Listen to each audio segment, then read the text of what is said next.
Lagi rame berita demo di thread di TikTok ya, tapi tidak masuk dalam berita. Ya, kenapa diblok? Ya, ulah siapa?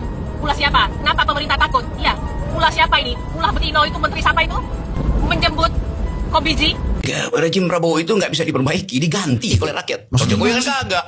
Memang dia rampok semua itu. Nah, soal kemasuk-akalan dari kebijakan. Kebijakan Jokowi itu merongrong APBN. Kebijakan Prabowo membuat APBN bolong. Beda antara merongrong dan bikin bolong itu kan. Gimana? Lu jelasin dong. Ya eksplorasi dong. Ya coba lu sebagai penafsir coba lu terangin dong. Kalau APBN bolong, kalau APBN bolong itu artinya APBN-nya lu mau pakai, cuma kagak ada duitnya karena bolong. Iya, karena yang diprioritaskan program-program kerakyatan. Ya. Padahal semua program kerakyatan itu pasti ongkosnya gede. Cuman Prabowo merasa itu mesti dia pamerin dulu. Nah, masalah di situ, batas dari keinginan memamerkan ambisi politik adalah APBN. Nah, sekarang baru mulai dia tahu tuh bahwa mesti ada pengendalian ambisi. Mulai dipotong koperasi, mulai dipotong MBG. Dan dia akhirnya mengetahui bahwa dia dikritik oleh rakyat. Kalau Jokowi kan kagak. Memang dia rampok semua itu. Bikin IKN, bikin segala macam. Sehingga lu yang bolak-balik Bandung mesti bayar lebih kan sebetulnya kan. Dan lu mesti bayar terus berapa 170 tahun lagi gitu kan. Tapi apa ya menurut lo yang harusnya bisa diperbaiki di rezim Prabowo ini? Enggak, rejim Prabowo itu nggak bisa diperbaiki, diganti itu. Maksudnya gimana sih? Ya kabinet aja dibatalin dulu. Yang 100 orang itu? Ya digantilah 102-nya. Wah lu gimana kalau 100 orang itu diganti semua, nggak punya pekerjaan, beban Gibran makin gede dong, 19 juta plus 100. Ini nggak ada urusan dengan Biba, ini soal momentum. Momentum ini apa hubungannya antara momen dan tum? Ya, itu bukan lagi. antara monyet, menteri dan tum. Jadi adit ya. Enggak. Ya kan Pak Prabowo juga bertanya, boleh nggak saya bilang bajingan? Ah, terus? Dia nanya ke gue sebetulnya, padahal gue udah pernah bilang tuh, Jokowi bajingan tolol. Ah. Kan nggak bisa gue bilang Prabowo hal yang sama, karena dia bukan Jokowi, begitu bedanya. Aceh menyala. Seheboh-hebohnya Papua merdeka, tapi Aceh sekali buat pergerakan, bendera bulan bintang langsung berkibar. Bahkan Sang Garuda Indonesia dijatuhkan, diinjak-injak, dan diseret ke jalan raya. Ini kejadian yang sangat-sangat mengerikan. Merah putih diturunkan dan Garuda diseret. Kenapa hal ini bisa terjadi di Aceh? Belum lagi Borneo, Kalimantan mau mengibarkan bendera Borneo, Papua juga mau mengibarkan bintang Gejora. Kenapa bisa seperti ini? Ini adalah bentuk tindakan emosional masyarakat yang sudah kecewa dengan pemerintahan Indonesia. Pemerintahan yang semakin bobrok, korupsi merajalela yang mempersulit perekonomian rakyat, pendapatan rakyat tidak diperhatikan oleh pemerintah.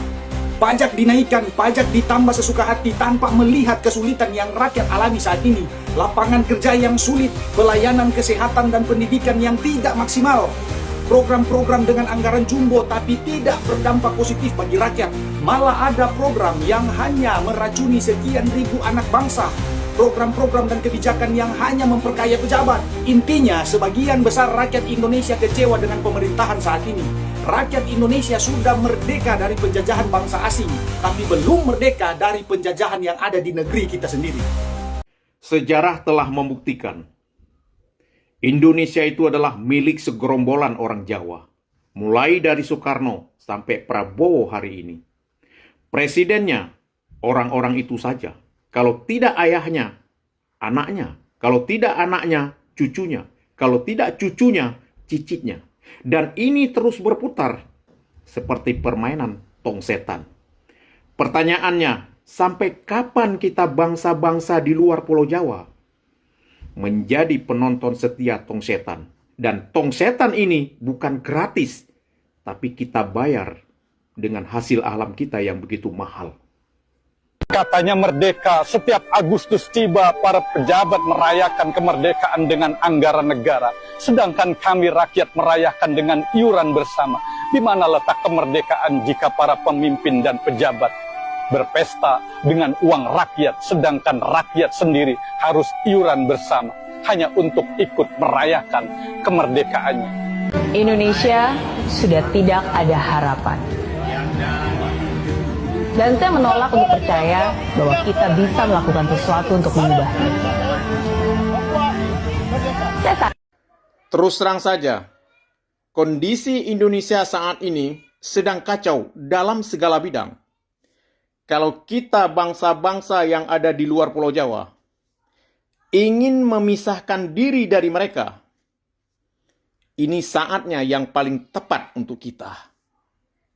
Negara kita tidak pernah merdeka. Ya, semua sejarah yang kita baca itu penuh dengan manipulasi. Makanya sejak presiden pertama mencoba untuk juga bersiasat, siapa tahu bisa. Oke, kita dijadikan negara merdeka. Saya pikir beneran merdeka. Ternyata kita hanya dicatat sebagai negara di United Nation. Nah, ini program United Nation, makanya ada lambang United Nation. Oke, ya. Supaya rekan-rekan jangan cuman orang empirik minta data, saya bawa data. Termasuk ini, makan bersih gratis ada di sini semua.